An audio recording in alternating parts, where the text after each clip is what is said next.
భారతదేశం ప్రశాంతంగా ఉన్నది ఈ మధ్య మరీ ఎక్కువైపోయింది టెర్రరిజం. ఆపరేషన్ సింధు తర్వాత మరీ ఘోరం అయిపోయింది. అసలు గవర్నమెంట్ రియల్లీ స్ట్రాంగ్ యాక్షన్స్ తీసుకోవాలంటే India wide strong actions తీసుకోలేదా?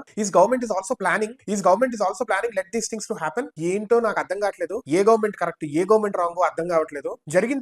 Incident జరిగిన తర్వాత వాడిని చంపటం విచ్ ఇస్ గుడ్. అలా అని చెప్పి తగ్గుతున్నాయా? లేవు కదా. Innocent people are becoming prey for these idiots. అది ముస్లిం లించింగ్ అయినా, హిందూ లించింగ్ అయినా, వాట్ ఎవర్ ఇట్ ఈస్. ఎవడొకటి పోయిన తర్వాత మనం కేర్ తీసుకుంటే what is the reason, what is the use? పోక ముందే తీసుకోవాలి. ఇంత టెక్నాలజీ పెరుగుతుంది, why couldn't we stop this in prior అని డెవలప్మెంట్ కి డబ్బులు పెడతారంటే ఎక్కడ డెవలప్మెంట్ అవుతుంది రా బాబు? సెక్యూరిటీకి లేని డెవలప్మెంట్. రోడ్లేసి యాక్సిడెంట్లు జరగడానికి కారణం అవుతుంది. రోడ్లు వేసిన తర్వాత దానికి తగ్గ నియమాలు, నిబంధనలు కూడా పెట్టుకోవాలి కదా.